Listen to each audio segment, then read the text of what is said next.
Yes, yes, yes. Here we go, my people. We have the Gunman Insta live tonight. We have a very interesting guest. We want to talk about up here the mindset, champion mindset. What actually separates the best from the rest? So tonight I have on TV presenter from the BBC and author of Champion Thinking, Simon Mundie. I'm just going to get him on.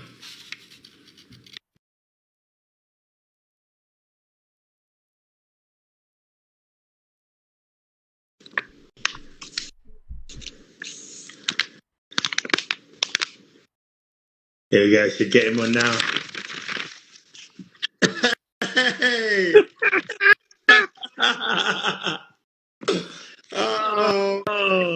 I've been looking forward to this for a very long time. What, about 25 years? How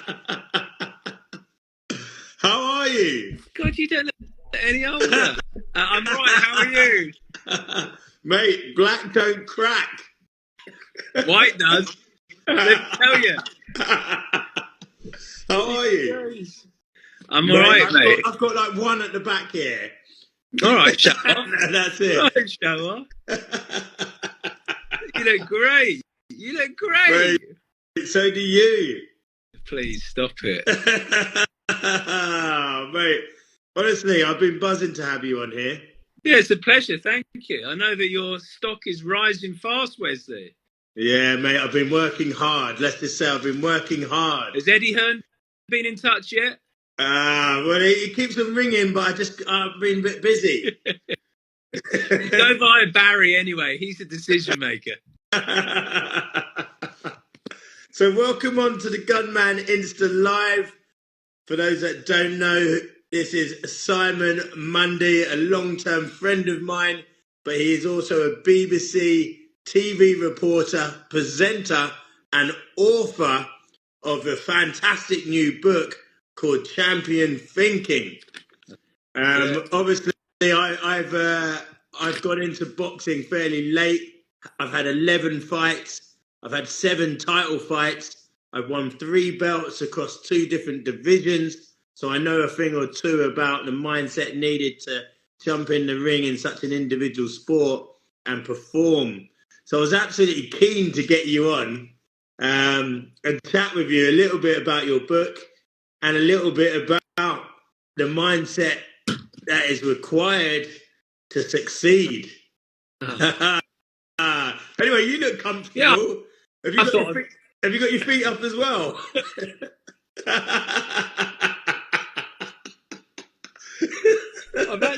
I was just thinking about pouring myself a glass of wine, but there we go. Mate, thank you so much for coming on. Pleasure. Can you tell us first and foremost about your book launch and what's the book about? Okay, well, so as you know, I was sports reporter for Radio 1 for like 10 years, and which was really cool. And I got to, do all the big events, Olympics. I was ringside for a lot of big fights. Really? Hanging out with like Shane Ritchie and all that in the expensive seats up the front. Wow. And it was really cool, and World Cups and all that stuff. Wimbledon, as you know, because tennis is my sport. Yeah. And I think there are real similarities actually between tennis and boxing. Absolutely. And it was really good. But then over time, I found that I felt a bit unfulfilled, that it was just about the results and the tactics and the score. And you know me, Wes, I'm a deep guy, deep thinker. And so I wanted to go a bit deeper. And so I pitched a podcast about using sport as a metaphor for life to the BBC. And that launched in 2018. It was initially called Don't Tell Me the Score. It's now the Life Lessons podcast.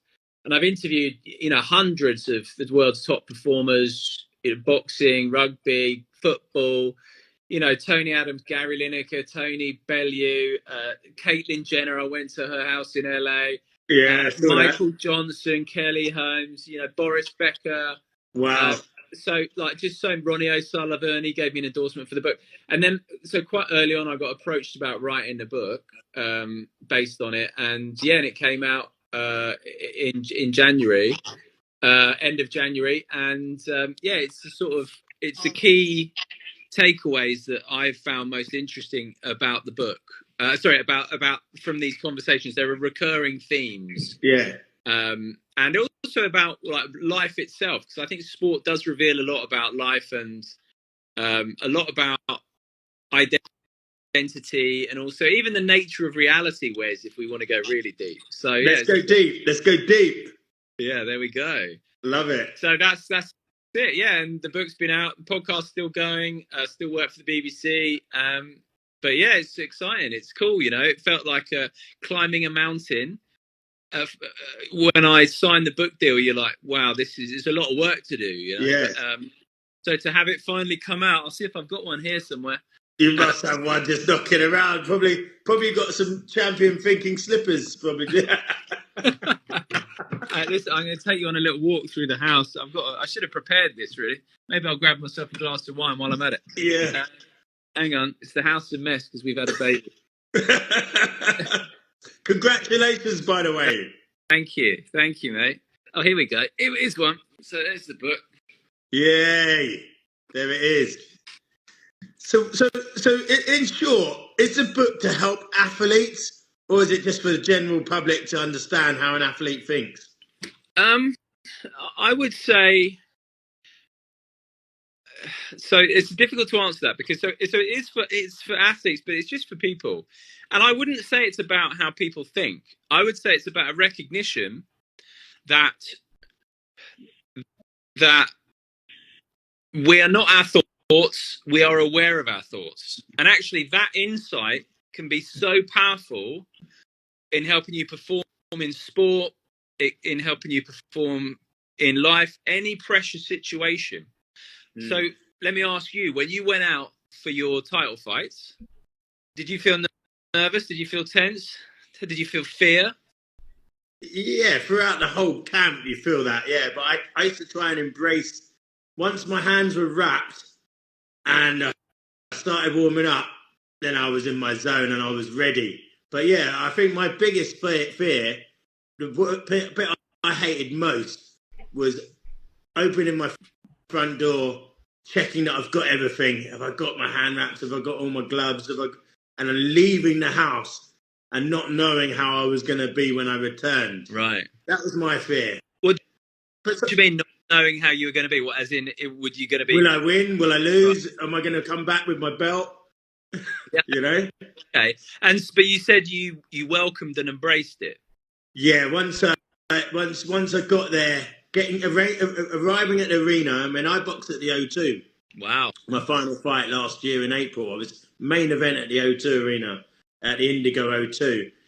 And yeah, once getting to the arena and the dome and everything, I'd be nervous getting there. But once I was there and my hands were wrapped and I was ready to go, that fear had gone, and I embraced my entrance and I embraced the occasion.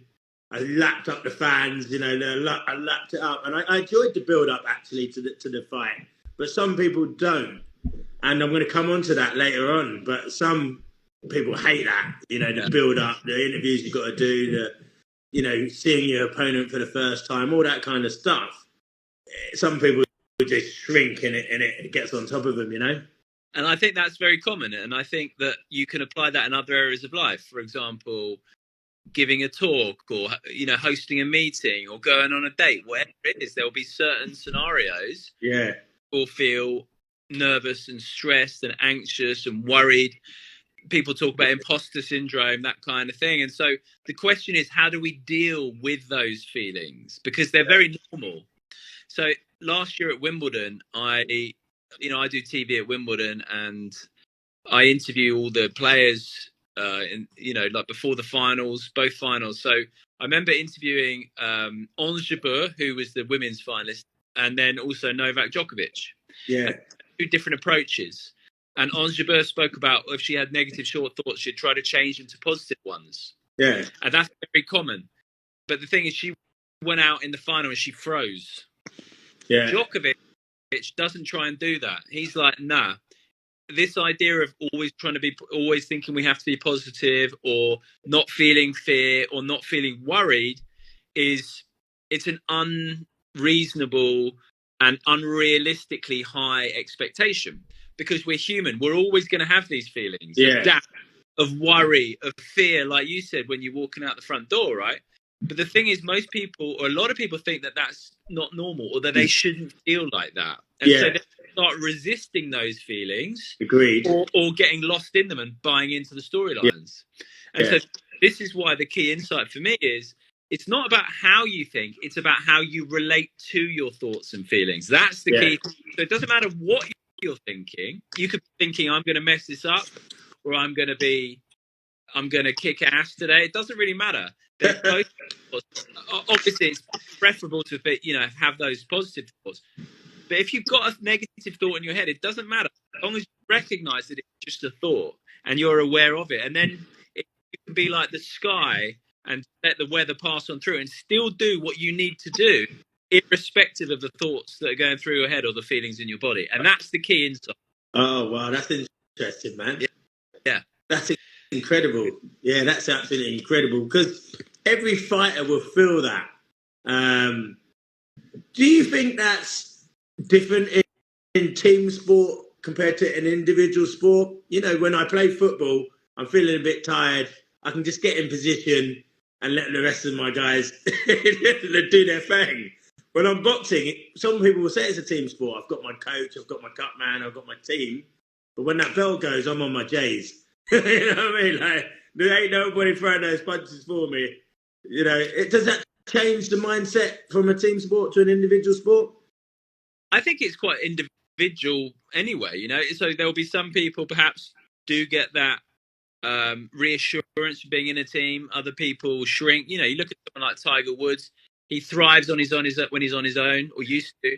Put him in the Ryder Cup, he would melt. Yeah. So I think it's very individual. Yeah. You know, I know from my own experience back when, you know, back in the day, if I was in the second team, I liked being a big fish in a small pond. But when I was in the first team, you know, I would shrink more. My confidence would go more. And now I wish I knew what I knew now back then, because then I wouldn't have bought into those thoughts and feelings as much. I would have still expressed myself as I needed to, irrespective of how I was feeling, rather than being controlled by how you're thinking and feeling. Because at the end of the day, our thoughts and feelings change all the time, right? Isn't it true? You know, one day, let's say you wake up in a good mood. Yeah. Right, the world looks great. People are friendly. You know, wife's sound, all that stuff. And then you wake up in a bad mood, and the opposite's true, right? So it's not like the world's changed. It's just the way we're seeing it. Yeah. And so the insight then is how you relate to that stuff and still do what you need to do. But you know, if I think of me playing tennis, like I remember when I was good player you was as well. A bad little player, Wes, not a bad player. Good little player. Not a bad little player. Dodgy footwork. I needed some boxing footwork. But I remember playing in a tournament, and I was up against the county, like one of the best players in the county, and I just didn't believe I could beat him. And I won the first set, and I was probably leading sort of, I don't know, quite not easily, but I was definitely up in the second, and I just never believed I could win. And so I basically handed this guy the match. He eventually went on to win. And so I was being held back by my beliefs and thoughts and stuff like that. And later on, I realised that, you know, the story in our head doesn't actually have to control how you perform. Yeah. You can just observe it and notice, okay, there's this story in my head telling me I'm going to mess up, telling me I shouldn't stand up and make a speech, any of those things. Yeah. You can just recognise it, observe it, witness it, and then you don't have. It's like an annoying kid in the back seat of the car. Just notice it's there. Yeah. You don't have to do anything about it. Yeah. Just realize it what it is for what it is, and then do what you got to do. Yeah. And that's insight. Too many people try and change. I shouldn't feel this way, and then they start wrestling with it and battling with it, and that sets up tension. Whereas if you accept how you feel and go for it and do what you got to do, because when you were doing your fight, you would have had a fight plan, right? Yeah. You knew what it doesn't always go to plan, but I had a plan. But you have a plan, like you know what you do. Yeah. And the key is just to not let how you think and feel get in the way of trying to execute that Correct. plan, because it's just noise and feelings. It's just noise in your head and sensations in the body. That's all it is. Yeah. So it's relate to it differently. That's the key. Not think you have to think a certain way, because then you'll forever be tinkering with stuff that basically is out of your control. Because most of our thoughts come up anyway, right? Like we don't change our thoughts, most of them. They're just popping up all the time. Yeah. It's back in the day, thoughts would come up and they come out about winning mentality. Winning mentality. Is that something that you're born with, or do you have to learn it? Again, I think Djokovic is the best example for this, right? I think you could argue that he's mentally been the strongest athlete in the world in any sport over the last 10 years. And someone said this to him recently in an interview. They said, your mental strength is your greatest talent. And he said, I'm going to have to stop you. I'm going to have to correct you. It's not a talent. It's something I've worked at. Yeah. I said, okay, how do you do that? And he said exactly what I said to you earlier about this idea that we should always feel positive or feel confident. No, it's an illusion. We're human. Our thoughts and feelings are going to change. And he spoke about often there'd be a storm inside. Yeah. But the key thing is your ability to not get lost in that storm for too long. Yeah. That's the trick. And so for him, he spoke about conscious breathing, for example. So, if he'll notice, let's say he might be feeling doubtful or fearful or angry. So he'll put in that emotion briefly and then he'll notice it, bring himself back. For him, it would okay, I'll notice my breathing. So he'll come back to his breathing, let that pass and refocus. So for him, it was definitely a learned thing. And I know from my own experience that learning this insight relate to your thoughts and feelings differently. For me, it's been a game changer in broadcasting. I'll give you an example. At London 2012, I was doing Super Saturday when Jess Ennis, Mo Farah, Rutherford won gold. I was doing a broadcast for 5 Live, and I was wearing all the kit, have the headphones on and the mic, and going on. It just felt like a really big deal. Yeah, and it was out of my comfort zone because it was Radio 1 at the time. And when you're out of your comfort zone and something feels like a big deal, you're going to feel some stress. You're going to feel some tension. And I did. And I felt a sense of anxiety in my stomach. And I was like, oh, please go away. I shouldn't feel you. I'm trying to get rid of it. And all that does, because I'm resisting it. And what you resist persists. Because of that, it went up into my head. I started thoughts like, I'm going to run away. I'm going to ruin my career, blah, blah, blah. I'll get fired. I was so tense. Yeah. And I got through it. And it was okay, but I didn't enjoy it, and it was a relief. Anyway, then as I learned to be aware of my thoughts and feelings, right, and to welcome them rather than resist. Yeah. And I was taught quite a good technique, which is if you have a thought pop up, let's say you're going to mess this up. You notice the thought, and then you add a prefix. I'm aware of the thought. I'm aware of the thought. I'm going to mess this up. And what happens is it creates. I can't do it. Anyway, imagine. Right, this is me, and this is a thought. When the thought comes up, it's together, right? You're fused with the thought, so you are the thought, basically. Yeah. When you're aware of the thought, I'm going to mess it up. Suddenly, there's a bit of space between you and the thought. Yeah. Oh, look at those balloons. I didn't know how I did that, but did you do that? I don't think someone else did that. But I like it. So there's a bit of space between you and the thoughts. Oh, hello, there they are again. Is that you? And when you've got that bit of space, then you can just observe it and let the thought pass without either resisting it or identifying with it and taking it to be true. Yeah. I started doing that, and I remember a few years later, I was doing a TV program. I was in the wings of a TV program, about to go on to be interviewed by a reporter who was known for being quite a tough interviewer. And it was out of my comfort zone. That same feeling was in my stomach, but this time, rather than trying to get rid of it, I'm like, I'm aware of these sensations in my stomach. Yeah. I'm aware of the thought saying, I'm going to mess this up. Hello, thought. Welcome it. No resistance. Go on, did it. And funnily enough, the feeling of anxiety actually changed to one of excitement, because they're actually very similar. It's just a storyline in your head. Yeah. It's not about changing the storyline, it's about changing how you relate to the feelings. Right. So the more you can welcome and accept whatever's going on inside, the more you have, because then the thoughts and feelings have no power over you.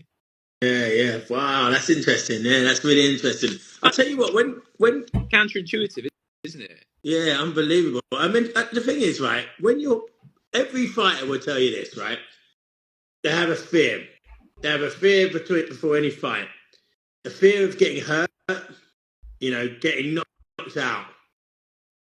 A fear of being embarrassed in front of all your friends and your family, and just not performing. And then there's a fear of losing, It can be a winning guy, but he's 10-0. And that fear of losing.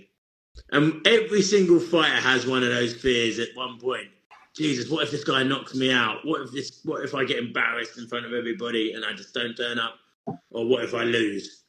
And I guess that's something that we'll always have, and it's just something that you need to, like you say, you need to detach yourself from it and be able to handle that and change it into a positive, I guess. I don't even think you need to change it into a positive. I think you just need to, as you said there, we're always going to have that. We're human. We're all fears. So boxing is such a good analogy for life, right? Because the same is, we're all going to have fears of, when someone's going to leave me, or I'm going to end up on the street, or I'll get ill. Or, we've all got fears, right? Or whatever it may be. Everyone gets scared and fearful. It's normal. So, but the problem is when you think it's not normal. That's the thing. Yeah. Then you start thinking, I shouldn't be feeling like this, or I shouldn't be thinking this. That's when it becomes a problem. Whereas if you could accept that, these thoughts and feelings are going to be there, then and it's about how you relate to them, then it's no problem. Yeah. Like I said, every boxer has some of those thoughts, those fears. Totally normal. Well, the same is true of everyone in life. And it's about recognizing that is part of the human experience. And the key is you don't have to be ruled by it. Don't bother changing it. It takes a lot of energy to change a negative to a positive, right? Don't bother. Just notice that it's there and do what you've got to do regardless. Get out there and throw some welly. How do you feel about? I think with teams, particularly, I'm going to stay with the fight game. For me, I always needed positive people around me. It's a hard enough game as it is, and I always needed to have. I liked having people around me. Some people don't like anyone around them. They want to sit in the dressing room with a towel overhead and not talk to anyone. I like positive people around me. So one thing I wanted to talk to you was about that, and the other thing I wanted to talk to you about is listening. I used to sometimes go in the pub and a guy would be drinking 6 pints in, telling me, "Oh, I saw your last fight, and you should have done this, and you should have done that, and you should have jabbed. Why didn't you move here?" And I'm thinking, and I used to really take it to heart that this guy was telling me that my performance was bad. But then after a while, I actually thought, I'm going to cut out who I'm listening to and only listen to my coach and only listen to, this other fighter who's doing well. And I'm going to cut out the guy from the pub. he's like 6 pints in with his beer belly hanging over the table, telling me my performance was bad. And I used to really let that affect me. So what's your thoughts on communication with your team and your coaches, and how do you select to listen to who, and should you be listening to everyone or anyone, or what's your thoughts on that? Again, I think it's quite individual, but I think you're right. You've got to cut out the noise, because I think what you do, whenever you do something where you're putting yourself out there to be judged, which you were doing, right, by stepping into the ring, old Mr. 6 pint gut man, he didn't have the balls to do that. So of course it's easy for someone like that to cast judgment from a bar pub, when they're a bit, up, right? Yeah. Put yourself out there, and this could be in, like writing a book or getting up to do a talk or anything like that. Then there will be people who will pop and give their opinions. Yeah. Media, that's obviously the case. So I do think it's a question of knowing how to recognize. Again, you're not going to stop that. You can't stop fat bloke from speaking, except by not speaking to him. Yeah, I mean, I'm just thinking from a fighter's point of view, you know, it's very easy to take criticism, and for an elite athlete, you know, it must get to the point where I can't go on Twitter and read half of these comments because it's going to affect my performance. Well, absolutely. You know what I'm saying? Absolutely. I think that's absolutely right. Everyone's got an opinion. So you've got to find the only people whose opinion it matters, right? So and once you find that and you find someone you trust, so trust is obviously so important, someone who you respect. Yeah. You know, and I actually, the person who's coming to mind for me in my life is my wife, right? Yeah. You know, I appreciate her opinion. I trust her opinion. You know, I want her to give me some pretty... I want to tell. I don't want her to tell me what I want to hear. I want her to tell me what I need to hear in a nice way. Yeah. But like, and there's trust. Whereas everyone else, you know, I talk about stuff that's quite deep in the book or in my podcast, so people can be like, "What the hell are you on about?" Right? but that's their problem, not mine. Yeah. And that's the way I see it. Is yeah, if you can again, it's a bit like the voice in your head. Right, you're not going to stop it, but just doesn't mean you have to take it seriously or be ruled by it. Know, you know, you do value and rely on them. And if it's your coach, if it's your wife, if it's your best friend, then you're fortunate, you know. And I think it is individual. You know, but I do think you can't do it on your own. You know, we all need. No one is a no matter. We all need someone or a team of people that we can trust and respect, and then yes, spot on. We've got someone saying, "I am fearful of success." Ooh. Someone's saying here, that's an interesting one. Fearful of success. I think that's also quite normal. Think of the guy who you said was on the bar stool having 6 pints, and I'm not judging whoever's saying this, right? Yeah, but I'm just giving an example. Some fat guy down there on Barley Mow telling you how to throw a jab. You actually, I used to take that to heart. Like, yeah. why is this guy telling me I perform badly? But then actually, after a while, as I said, I was like, actually, mate, this guy's not even doing it. You know what I mean? Like, he's sitting there all fat and out of shape, telling me how I should have done this and that. Exactly. So fearful of success. Why do people get fearful of success? Well, I think you know, we like to stay safe. You know, that we like to stay comfortable. We like to sit on the couch and stay in our lane and play it safe. But the truth of the matter is that we can have fear about anything, fear of failure, fear of success, and it will come up. And a lot of the times people won't even realize they've got a fear of failure, of success, because the mind will rationalize a different way. Oh, I can't be bothered, or I'm too good for this, or whatever. Yeah. But we all have that. It's totally normal. But ultimately, it's just that kind of the voice in our head, that defense mechanism that wants to keep us safe. Yeah. But I think that the key thing to think about, if it's fear of failure or fear of success, is to understand that life's a game and no one's getting out alive, right? The worst thing that could possibly happen is going to happen. So therefore, you know, noticing these fears, recognizing them, the more you could, even just acknowledging that you've got a fear of success, for me, that's a victory right there. A lot of people will deny it. No, I don't have a fear of success or a fear of it. No, not me. That's people you've got to worry about. If you can acknowledge you've got it, but you've done, that's 80% of the work right there, because you can acknowledge it, recognize it, observe it, and then do it anyway. Mm-hmm. That's the key. You don't have to talk like your fears. That's it. Yeah. We've got another question in the chat saying, we focus so much on negatives instead of flipping the energy to focus on positives. Yeah.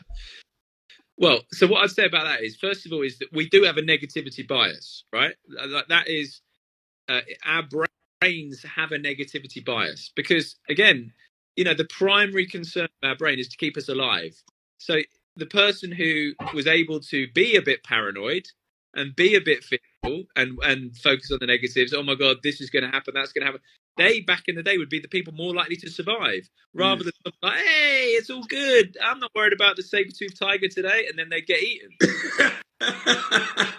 So I think, you know, it's normal to have a negative. Now, of course, listen, I do agree it's important to be positive, but equally, I think probably more important is to recognize that that negative is normal and it's okay. Yeah. And not us. It's just coming up. It's the sort of your mental software or your mental hardware. It's the way the brain operates. So it's only a problem if you make it a problem. And if it keeps you from, from taking risks and trying things rather than, if it's a problem if it stops you doing what your heart really wants you to do. Anytime we get to that kind of situation, as I said, where you're going to be judged, stepping out your comfort zone, it's that voice going to be there. No, and that it's about how do you do that? Don't fight it, don't resist it, but act in spite of it. Just say hello, voice, and then do what you got to do. Yeah, love that. Love that. Let's talk about doubt. Everyone has doubt at some stage. Every athlete, whether they can't tell me they've never doubted themselves. And in boxing, this is a really common thing, is that in a fight camp, you have a bad sparring session and you come home and you come out of that session and you're doubting like, oh my God, if I box like this in a few weeks' time, I'm going to be toast. Oh my God, why am I doing this? What the hell happened? How do I correct this? Every fighter has had that, I guarantee you. But have had a bad spar, a bad session, really bad session, and they're just absolutely in bits. I'm telling you, it is mentally destroying. Do you think that happens in a lot of sports, or do you think that's just a boxing thing? I think that happens in every single human being on the planet, whether it be boxing, tennis, football, being an accountant, working in a shop. I think it's normal to doubt. And I think so. It's a good question because I think not enough people realize that. So when we have doubts, maybe we'll just try and keep them to ourselves. And here's something: we tend to judge other people's insides from their outsides. Right. So outwardly, someone might look confident. Inwardly, they'll be having doubts as well. But because we look at them and think, oh, they don't feel like I do inside. You don't know how they feel inside. Yeah, that's interesting. Everyone has doubts, right? Yeah. If you didn't have doubts, then you should be worried because that means you've got something not right up here, right? Right? But that's spot on, mate. I mean, as I said, I would have doubts. I'd have bad sparring sessions, but I'd still hold the bravado. When in the media session, if I had a media, interview or whatever, I'm going to smash him up. You know what I mean? But inside I'm thinking, fucking hell, I was getting tuned up last week. There we go. Everyone's like that. We all tend to put a bit of a front up, and obviously, particularly a sport like boxing, that's normal. And also, there's value in that. You've got to show a bit of confidence or whatever. But equally, it's okay to have those doubts and be like, oh man, I'm going to actually get my ass kicked, despite what I'm saying on the outside. But again, to know that that's normal, that's the key. And then once you get in the ring and you let it go, right? Then get into the flow, and then the thoughts and feelings will drop away anyway, right? That's the key. Just not resisting them, not necessarily like taking them to be true, and doing what you need to do respectively. And as long as you've done the preparation, if you've done the preparation, that gives you confidence. Get in and crack on. I remember speaking to right? Johnny Wilkins. Oh, right, yeah. And he he was such a performer under pressure, kicked obviously into the World Cup, but between matches, he was a bag of nerves. He'd be in the toilet, like on the phone to his coach, I don't want to come out. Really? Yeah, big time. But then when the whistle went, bang, you're in the moment. I think this is the thing. This is another insight: is that we can never deal with the future because it doesn't exist anywhere in our head. But we can always deal with what is happening now because it's actually happening. But you can't deal with something that's only in your imagination, and that's much harder. That's why the reality very rarely is difficult and hard as how you imagine it's going to be. You think, oh my God, this fight's going to go off, and then you get through it and you're like, actually, I survived. It didn't go as bad. Yeah, it wasn't as bad. Our thoughts about the future, we can't do anything about them. We can only do something about that's happening now. Yeah. The only this is now. Yeah. On that point, quite a lot of fighters watch their opponents in the build-up. So I was always a studier of my opponent. I used to like to know what he throws, what he does, what he doesn't like doing, so I can build my game plan. But what would happen and can happen is that you can build in your head that this guy's the Hulk. You know, I fought a guy, I think it was about my 5th or 6th fight, and he was knocking people out, one punch knockouts. And that was doing me no good whatsoever. And I actually spoke with Duke McKenzie, who you may know he's an MBE and a free weight world champion. And he said, Wes, I trained with him for a little while. I said, Wes, firstly, that guy he's knocking out isn't you. And he was just like, fuck off watching opponents and building him into the Hulk in your mind. You know, because that's what I was doing. I was building it. And a lot of fighters do that. And I think you have to watch your opponent. I can't see how you could go into a battle and not know what to expect. But yeah, that building negative thoughts in your head and what you said about the future. So you're building it, oh, what if this guy knocks me out? What if he throws that punch?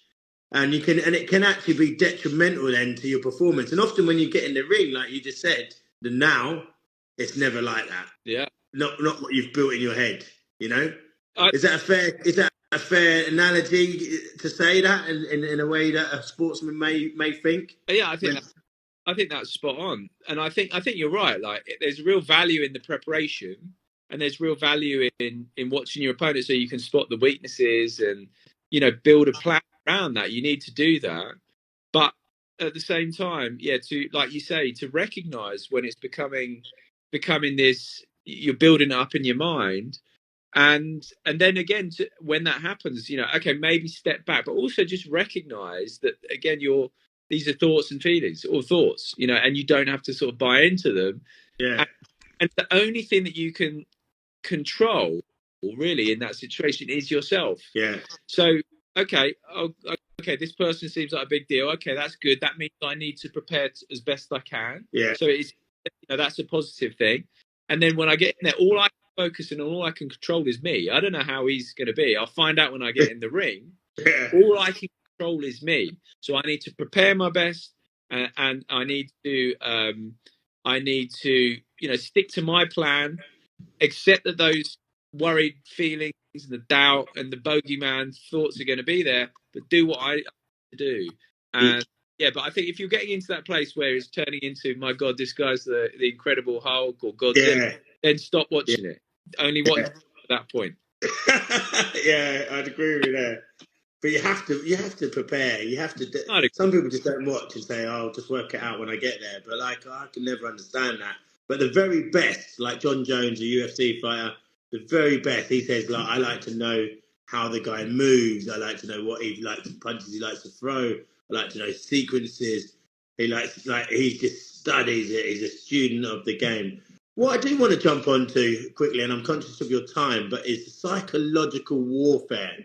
Now, again, in boxing, we have mind games, we have trash talking, we have face-offs, and fights can actually be won before a punch is thrown. We've seen it many times, and we're talking about people freezing in the ring, which I think is disgusting, freezing in the ring. I think when you're training and you get to the ring and you don't throw any punches, what have you been training to do?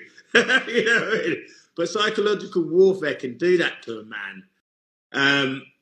I just wanted to know your thoughts on, from a boxing perspective. Is it a good thing to try and scare your opponent or shake him to get that advantage?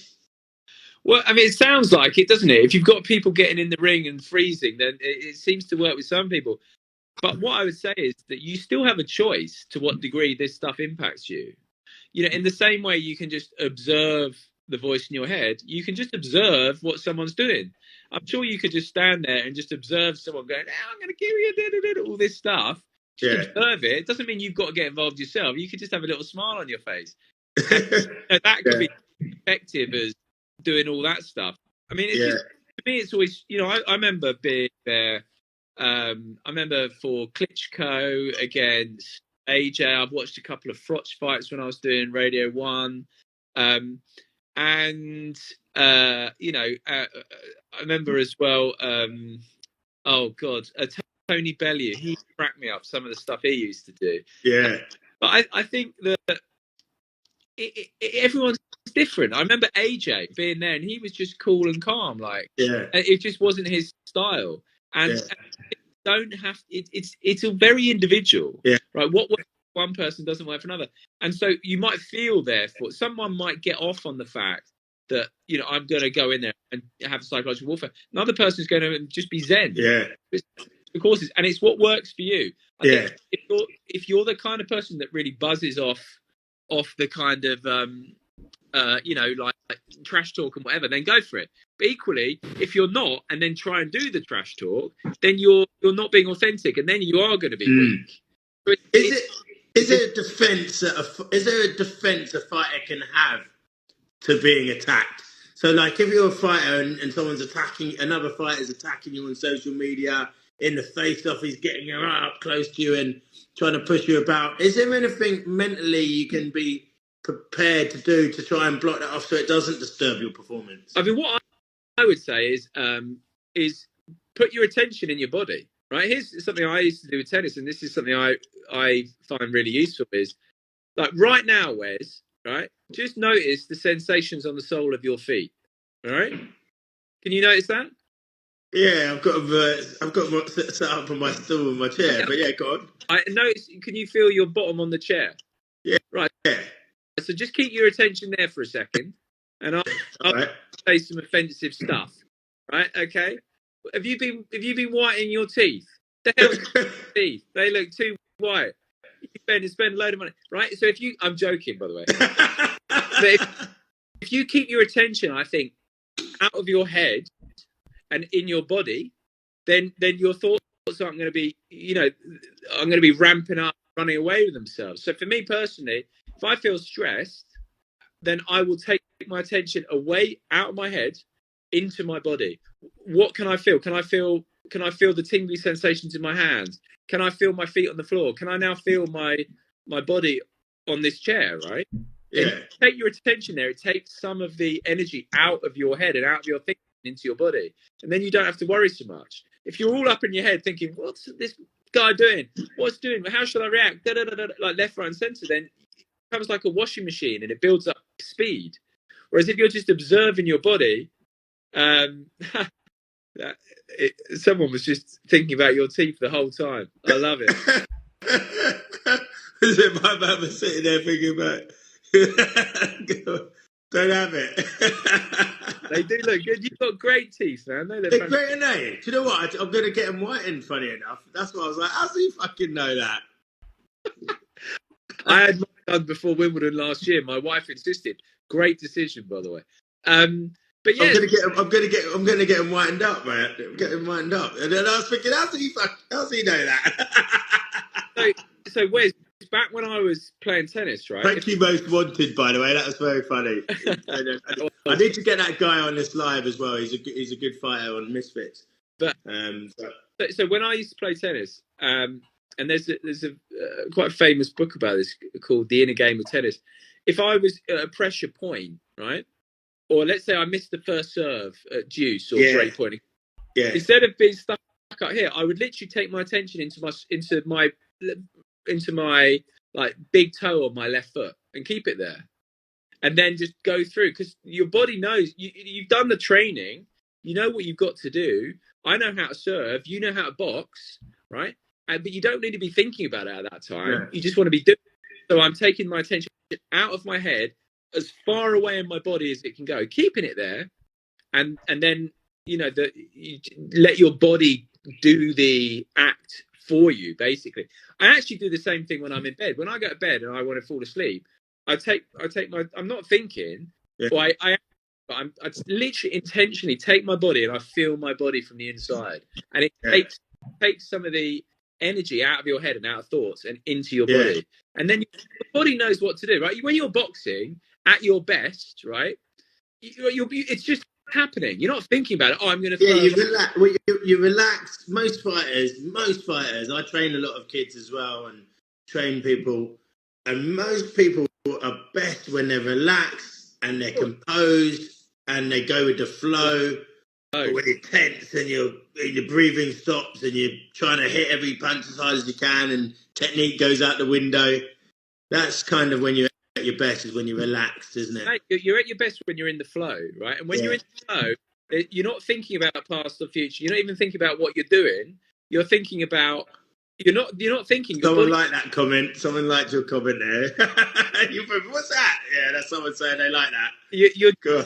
Your body's just acting, and that's so many people who I spoke to for the book said this. It's like your sense of self disappears, and it's like your body is just acting without you. And we love it when that happens. Yeah. So the more we can get into the moment and out of our heads, the better. And I mean, in everyday life, we all spend way too much time in our heads thinking about stuff.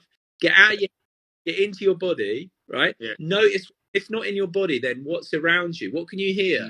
What can you see? What can you smell? What can you taste? What can you feel? Those kind of things. Get out of your thoughts into your body or into what you're aware of, and then let your body do the rest. Let the training take over. That's when you'll be at your best. Yeah, absolutely. One thing I've noticed is the absolute best at their trade, they thrive on those pressure moments. So when you just talked about your serving and you've wasted your first serve and you've got your second serve and you're saving a match point, some people go defensive in their mindset, like, shit, let me just get it over and get it in. You know what I mean? Rather than attack. Like, right, I'm going to try and serve, hit the line, get him wide so I can win this point. Why does that happen? Why do we tend to, like, the elites they have no problem, but the general sporting guy goes defensive when it's a big point? You've got a pot of black to win the game, or you've got those crucial moments. Why does our mind sometimes tell us to be reserved and conservative and lose our natural flow? Well, again, the mind is just trying to keep you safe in what it perceives to be a threatening situation. Because you've got to remember, right? The mind is just designed to, its primary concern is to keep you alive. And back in the day, there were a lot more things that could kill us than there are now. Yeah. But our brain evolved, so it still sees threats, but from things that aren't really a threat, right? So it's, we are infinitely safer now than we were 100, 200, 1,000, 2,000 years ago. But our brains don't know any different. Right? Yeah. So it starts to see threats. So the key, I think, again, is to understand that at that moment of high pressure, your brain is still going to throw up a thought like, oh, man, take it easy. Just, roll it in, play it safe, that kind of thing. But then all you do is you notice that thought. Oh, there's that thought telling me to take it safe. Nah, I'm going to get on the front foot and go for it. Yeah. Expect that thought and not be ruled by it. That's the key. Yeah. But do what okay, what do you really want to do in that moment? Okay, you feel a bit anxious in your body. You've got some worrying thoughts in your head. So what? So is everyone. The key is not to try and get rid of that, but still to do what you want to do, irrespective of those thoughts and feelings. That's the key. That's what the best people do best. As Djokovic said, he has a storm going on inside, but he'll still go for it. That's the difference. Not the storm, it's doing what you need to do with the storm. Yeah, that's absolutely beautiful. When you're taking a penalty in football, it's the best example. If you're stepping up to a big penalty in a big football game and you're thinking in your mindset, oh, what if I miss? If I miss, team's going to lose. Oh, I'm going to be the scapegoat. And you've got those thoughts in your head in that key moment. But I think the elite guys are like, give me the ball. I'm going to smash this in and win for my team. That's a change in mindset. That's a winning mindset. Can that be trained so that you are thinking, I'm going to smash it in, I'm going to be the hero? You're never thinking about what if I miss? Can it be trained? No, I don't think anyone can say never think a certain way. I've seen in my sport, Federer, I've seen him fold under pressure in certain, and other times thrive. So I don't think you can ever control your thinking, how you're going to feel. Even the people who seem the most confident. But what I do think you can do is put yourself in those positions enough that you get used to them, and then start thriving. Is that just experience? It's experience, welcoming the chance to be put in that, and seeing it as a privilege. If I think of myself when I used to go to press conferences, I used to be really shy about putting my hand up for a question. You do it a few times, easy. Yeah. penalty's super piece of piss. But you just got to be in that position as much as possible. So, like, I just think that's the key: is anything that you're scared of, don't shrink away from it. Go towards it, because every time you go towards it, that fear will shrink and shrink and shrink. If you're scared of public speaking, what's the answer? Public speaking. Yeah. You know, that's the key. I absolutely love it. Couple more questions before I let you go, because I'm conscious of your time, like I said. But setting realistic goals. Now, you ask any fighter, you know, how far do you think you can go? Davina's joined. Can I just say shout out to Davina? Woo! Where is she? Where is she? There's Davina. Yes, Davina. I've got a shout out to Davina. That's great to see her in here. Absolutely great to see her in here. So yeah, I've lost my question now. Oh yeah, that was what I was going to say. Setting realistic goals. Now, you ask a boxer, how far do you want to go? Most of them will say, I'll be world champion. I want to be world champion. But realistically, there's only a few that can be world champion. So do you think sometimes people set themselves too high a goal, and then when they fail, you know, they collapse under pressure, and their whole mental health is damaged because of that? My answer to that is I'm going to do a bit of name dropping. So I interviewed Sir Chris Hoy this morning. Now, when Chris Hoy was 14 years old, he was at his cycling club, and he was like number 10 in Scotland.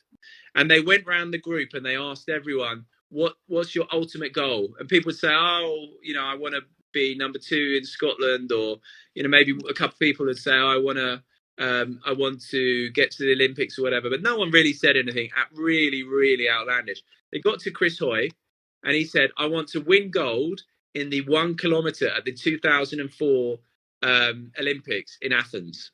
Right. And at that point, it was like not even top 10 in his country, let alone in the world. Yeah. Happened.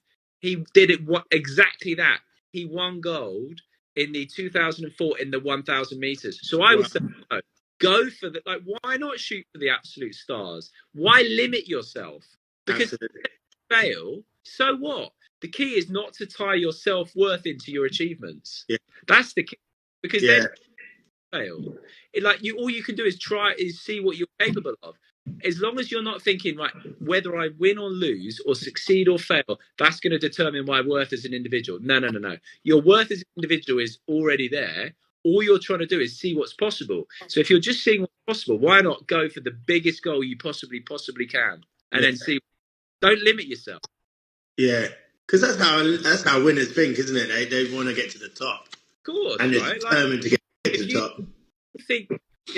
So there was an example of someone in my book who, one of the best Ironman athletes Britain's ever had, right? And they would, you know, obviously Ironman, you've got like, I don't know, 5 kilometer swim, like 6 kilometer bike ride, and then you finish with the marathon. Yeah, it's brutal. They came off the bike, and so they were doing the run, but they forgot their watch. And they normally ran like 6.5 minute miles. You were a good runner back in the day, Wes. I remember that. I was a good runner back in the day. Not so much now, mate. I can barely get up the stairs. But and they left. This woman basically, she thought she could only do 6.5 minute miles or 7 minute miles, I think it was. But she left her watch on the bike, so she's like, I'm just going to run as hard as I can. I'll see. And she turned out running 30 seconds a mile quicker than she normally would have done. And she realized she'd been limiting herself. Oh, this is how fast I can run. It was only when she took the shackles off, she realized, actually, no, I'm capable of much more than that. Yeah. And so I think don't limit yourself. Don't set a target of like, oh, this is how good I can be. It's like, no. Explore how good you can be. It's never might be way better. Every Olympian is just normal. And most of the Olympians I've spoken to have said, I expected to get this far. I've surprised myself. But if you limit yourself and say, I can only be top 10 in the country or anything like that, but then you're going to be setting yourself a limit that keeps you enclosed rather than really exploring your potential to the max. Because none of us know how far we can really go. So why not just really go for the absolute most outlandish thing you possibly can? if you fall short, so what? Love it. Your worth as a human being is never at stake. Yeah, love it. Love it. That. So where can we buy your book? Oh, mate, Amazon. Don't forget to leave a review. Yeah. Waterstones, Smiths, my website, simonmundie.com. But yeah, so it's called Champion Thinking, How to Find Success Without Losing Yourself. But that, I'll just say this one last thing, Wes. I think the key thing for anyone in any sport or any walk of life is not to tie your self-worth to what you do. Because as long as you don't do that, then, you know, you can't really lose, because all you can do is explore and take some risks, take some chances, see life game. It's never about, hang on, am I enough as a person? You're always enough. Now go and see what's possible. And if you've got that attitude, then you're free. That's the key. Yeah. And then don't worry about negative thoughts and feelings. They're just fine. Yeah, that's absolutely great. Full tinted, congratulations, All thank the old you. crew. Wise words. There's some old school people in there. I wonder if Davina's still in here. Davina, you better still be in here. You came late, and we need you in here. Yeah. So no, mate, it's been an absolute pleasure to talk to you today. I mean, one thing I was going to say is, I think with a sport like boxing, your career can be over in one punch, like literally. And whilst it's like take risks and everything what you're saying about express yourself, take risks, set your goals, you know, you can be ended in, you know, seconds. You know, one of the fights I lost, I trained. One of the fights, can we hear you? Yeah, I said that's why I prefer tennis. Oh, right. Yeah, I mean, one of the fights I lost, I trained 12 weeks and I lost the fight in 12 seconds. You know what I mean? That was my unification fight. But there we go, Wes, right? But so there's no guarantees, right? But you took a chance being in the ring in the first place. You weren't the guy sat on the bar stool 6 pints in who got in there and it lasted 12 seconds. So what? It doesn't change your worth as a human being, does it? Yeah, no, absolutely. No, you're right. Yeah, I mean, take a chance, you know. And if you get knocked out in 12 seconds, great, you've learned something, and it's a good story. Hey, I didn't get knocked out in 12 seconds. I'll firstly put that one straight. Where's 12 seconds, Graham? Let's just get that record set straight. I lost the fight in 12 seconds. I was kicking the guy's ass the rest of the 12 minutes. Accepting defeat. Okay, I'm just going to quickly touch on accepting defeat. Now, listen, when a winner loses, someone who's used to winning, they win all the time and they lose, you see a lot of excuses come out in boxing and a lot of sports. Don't be that guy. Yeah, you see a lot of excuses. They blame the team, you blame the coach, I blame this, I blame that. And they accepting defeat for boxers is like a lot of them can't handle it well at all, and they start searching for blame and all the rest of it. Do you think that's a common thought when you lose and you're used to winning and you lose, or is that just something that's just human nature? You can't accept it yourself. I think it's human nature to have thoughts like that, but that doesn't mean you've got to then voice them and buy into them. Just like a thought that says, you know, I'm going to mess this fight up, or I'm going to mess this speech up, or whatever it is. You don't have to buy into it. Whatever a thought says. So I don't think there's any excuse for that. I think that's embarrassing, quite frankly. Like, not beaten, you know, be a bigger person and take it. Like, you can always respect someone who's a good loser. And you know, I know there's the saying, you know, give me a good loser and I'll show you a loser. But I think there's a lot to be said for losing graciously, right? Yeah. And so what? And who cares? Like, win, lose, it's just a game. Yeah. Life's a game. Yeah. Just enjoy. Roll with. Yeah, lovely, mate. That's a lovely note to end on. And mate, it's been an absolute pleasure to see you. Lovely to see you, Wes. You're getting for every year. I can't wait to see you when you've had your teeth done. Yeah, I'm going to get my teeth done soon. They're a bit mucky. Yeah, no, mate. Very good, sensible investment. Like I said, I need to do mine again for sure. see me at Wimbledon, I look like Simon Cowell. Yeah, like Bobby Firmino. Yeah. You just need to get those get a bit of on that, got that little those little white feathers that you got there. I know. The silver feather. I'm hanging with them. I'm just glad I've got hair, mate. Yeah, it could be a lot worse. It could be a lot worse. Simon Mundie, thank you so much for joining the Gunman Insta Live. I'm gonna post a link to buy the book. So if anyone is interested in enhancing their mindset and progressing their mind and improving their performance, then I'm going to be posting a link over the next couple of days and pushing you guys to get this book, because if you haven't read it, you're not playing the game properly. Wicked. You're a legend. Thanks, Wes. It's been a pleasure. You are too, mate. It's been a pleasure, man. Big love, brother. Yeah, take care, mate.